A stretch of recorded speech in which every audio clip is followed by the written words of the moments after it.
নমস্কার বন্ধুরা, রকমারি ভিলেজপুরে আপনাদের সবাইকে স্বাগত। তো বন্ধুরা, আজকে আমি নিয়ে এসেছি সয়াবিনের নিরামিষ একটা রেসিপি। এটা দুর্দান্ত স্বাদের হয়, খেতে একদম ইউনিক। তো প্রথমেই আমি এখানে সয়াবিন নিয়েছি, 300 গ্রাম মতো সয়াবিন নিয়েছি। এটা আমি উষ্ণ গরম জলে সেদ্ধ করে নিয়েছি একটু নুন দিয়ে। তো এখন আমি প্রথমেই এখানে একটা গামলা নিয়ে নিলাম।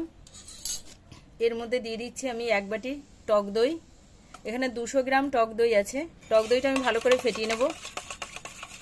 দিয়ে দিচ্ছি এখানে 3 চামচ মতো কর্নফ্লোর দিয়ে দিচ্ছি,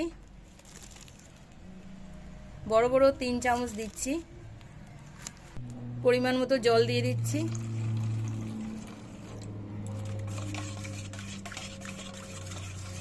দিয়ে দিচ্ছি এখানে পরিমাণ মতো নুন, পরিমাণ মতো হলুদ গুঁড়ো, হাফ চামচ দিয়ে দিচ্ছি গোলমরিচ গুঁড়ো। এখন আমি ভালো করে একটু ব্যাটারটা তৈরি করে নেব। এবার দিয়ে দিচ্ছি আমি এখানে সেদ্ধ করে যে সয়াবিনটা আমি রেখেছি সেটাই দিয়ে দিচ্ছি।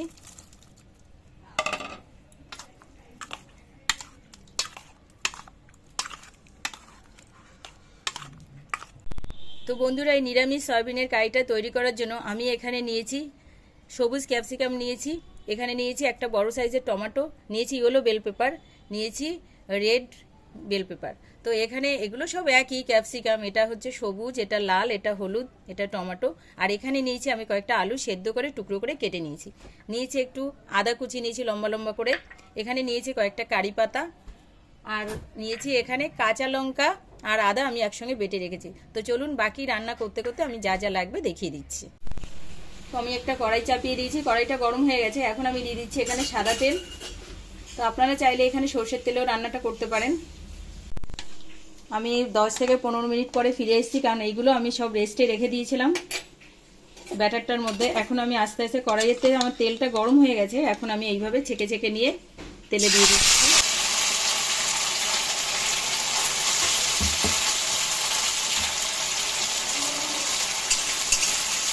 এই দেখুন ভাজা ভাজা হয়ে গেছে, ওপরে একটা কোটিং তৈরি হয়েছে। এখন আমি এগুলোকে নামিয়ে নিচ্ছি।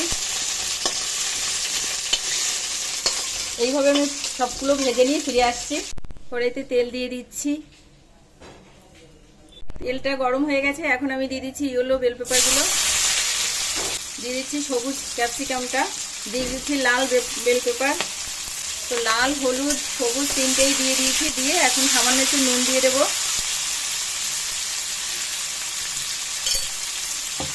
একটু ভাজা ভাজা করে নিচ্ছি।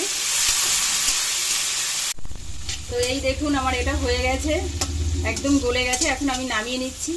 আর বন্ধুরা, এই কালারটা ধরে রাখার জন্য আমি এই নামিয়ে নিয়েই ফ্রিজে সঙ্গে সঙ্গে রেখে দেব।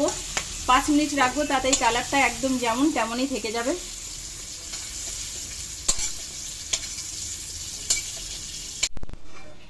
এই তেলের মধ্যেই আমি এখন আলুটা, যে ডুমো করে রেখেছিলাম সেদ্ধ করে যে আলুটা, সেটাই ঢেলে দিচ্ছি। আমি আলুটা দিয়ে সামান্য একটু নুন আর হলুদ দিয়ে ভেজে নিয়েছি, ভাজা ভাজা হয়ে গেছে। এখন আমি নামিয়ে নিচ্ছি। এখন আমি দিয়ে দিচ্ছি এখানে টমেটো,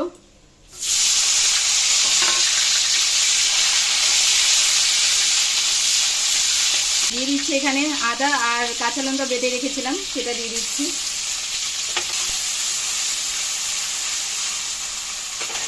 দিয়ে দিচ্ছি এখানে কয়েকটা কারি পাতা, দিয়ে দিচ্ছি এখানে পরিমাণ মতো 1 চামচ ধনে গুঁড়ো, 1 চামচ জিরা গুঁড়ো, দিয়ে দিচ্ছি পরিমাণ মতো এখানে হলুদ গুঁড়ো, আর দিয়ে দিচ্ছি এখানে পরিমাণ মতো 1 চামচ নুন, আর স্বাদ বাড়াতে 1 চামচ চিনি।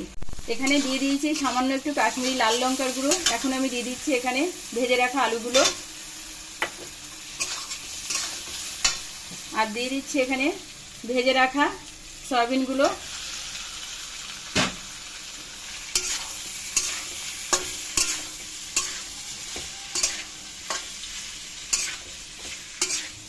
আমার কষানো হয়ে গেছে। যেই জলটা আমি রেখেছিলাম, সয়াবিনটা ভিজিয়ে রেখেছিলাম যে ব্যাটারটার মধ্যে যেটা রয়েছে, সেখানে আরেকটু জল মিশিয়ে দিয়ে বাকিটা আমি ঢেলে দিচ্ছি। এখন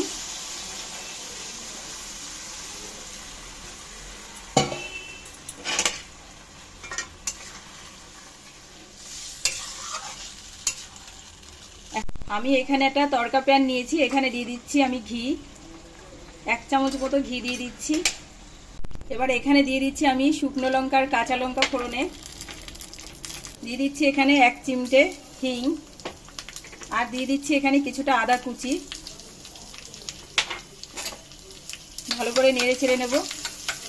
দিয়ে দিচ্ছি এখানে কয়েকটা কারি পাতা।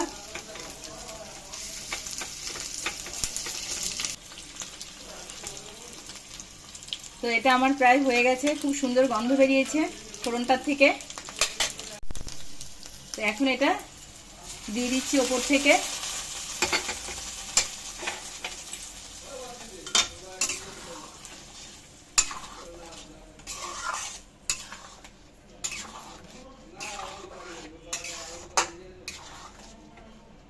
যেই ভাজা এই যে ক্যাপসিকাম, 3 রকমের যে ক্যাপসিকাম রয়েছে সেটাই আমি দিয়ে দিচ্ছি। সামান্য একটু ঢেকে দেবো মিনিট খানেকের মতো, তারপরেই আমি নামিয়ে নিচ্ছি। তো বন্ধুরা, এই ছিল আজকে আমার নিরামিষ সয়াবিনের রেসিপি, দুর্দান্ত স্বাদের। তো যদি রেসিপিটি ভালো লাগে তো প্রথম থেকে শেষ অবধি দেখার জন্য অনেক ধন্যবাদ। তো আবার দেখা হচ্ছে নতুন কোনো ভিডিওতে। সে পর্যন্ত আপনারা ভালো থাকুন, সুস্থ থাকুন, টাটা। আর বিশেষভাবে অনুরোধ রইল বন্ধুরা, যে চ্যানেলটিকে যদি ভালো লাগে এটা সাবস্ক্রাইব করে আমার পাশে থাকার। তো আবার দেখা হচ্ছে অন্য কোনো ভিডিওতে। সে পর্যন্ত আপনারা ভালো থাকুন, সুস্থ থাকুন, টাটা।